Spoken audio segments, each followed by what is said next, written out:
चलते हुए हरिश्चंद्र ने कहा था, अरे तारा, आज हम धर्म संकट में पड़े हुए थे और तुमने धर्म की बात बता के मेरे धर्म की रक्षा की है।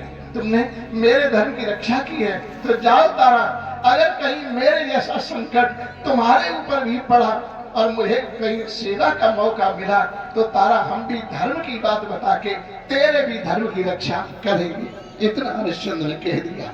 इसके बाद वह अपनी अपनी ओर दोनों प्राणी चले गए। देर से जल को लेकर के हरिश्चंद्र आए, कभी चंडाल को जल दिया। उसने एक लात मारी और कहा, देख अभी तक कहाँ बना रहा है, इतनी देर से जल को लेके आया। हरिश्चंद्र के यहाँ तक ये दशाएं होने लगी।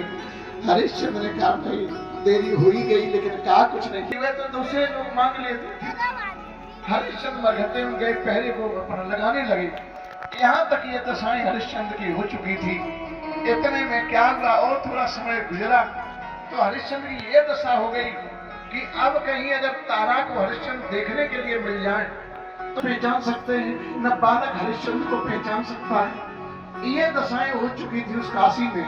इतने में भोले बाबा ने देखा, क्योंकि भोले बाबा बड़े दयालु हुए और उन्होंने देखा, आगे अब मैं ही इनका अंतिम परीक्षण करूं और इनका मंगल करूं। बहुत कुछ हो चुका है। स्वयं भोले बाबा अंतिम परीक्षण करने के लिए तैयार हो गए। तो वही फाल्गुन का महीना था, शिव तेरस की तिथि थी, इसलिए अंतिम परीक्षण की तिथि ये शिव तेरस है। शिव तेरस को ही शिवलिंग का उद्गार हुआ था, प्राकट्य हुआ है, इसलिए वही तिथि आ गई। अंतिम परीक्षण की तिथि है। जो लोग इस तिथि में भोले बाबा को पूजते हैं, उनकी मन की कामना पूर्ण भोले बाबा करते हैं, मन की कामना पूर्ण करते हैं। इसलिए लोग गंगा मैया से जल को भर के, कोई तो रामेश्वरम में जाके चढ़ाता, कोई भोले बाबा पर चढ़ाता, कोई कहीं चढ़ाता है, जहाँ कोई पड़ोस में मंदिर होते हैं उनमें चढ़ाते हैं और पूजा करते हैं। मन की कामना उनकी पूर्ण होती है। ये मनोकामना पूर्ण तिथि है शिव तेरस। इस पर मन की कामना पूर्ण होती है भोले बाबा की पूजा करने पर, क्योंकि प्राकट्य की तिथि भी है। इसी दिन शिवलिंग का प्राकट्य भी हुआ है और ये मनोकामना पूर्ण भी तिथि है। तो फाल्गुन के महीना में शिव तेरस की तिथि आ गई। भोले बाबा अंतिम परीक्षण करने के लिए तैयार हो गए। इतने में क्या हुआ, ब्राह्मणी ने तारा से कहा जाओ मेरे फूल बाग से फूलों को तोड़ करके लाओ और आज हम भोले बाबा की पूजा करने के लिए जाएंगे, विश्वनाथ भगवान की पूजा करने के लिए जाएंगे। तारा ने कहा अवश्य में। तारा वहां से चल पड़ी।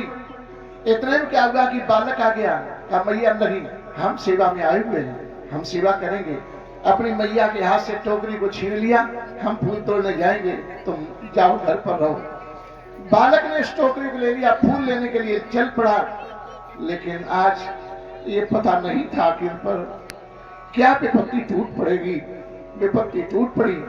विश्वामित्र महाराज फूल बाग में गए, एक विषय का रूप धारण किया, सूक्ष्म रूप धारण करके एक बड़ा सुंदर फूल खिला हुआ था, उसी में जाकर के बैठ गए। बालक फूल बाग में गया, कतारों में डोलने लगा। जो सुंदर फूल देखता है तोड़ लेता, टोकरी में रख लेता, जो सुंदर फूल देखता है तोड़ लेता, टोकरी में रख लेता।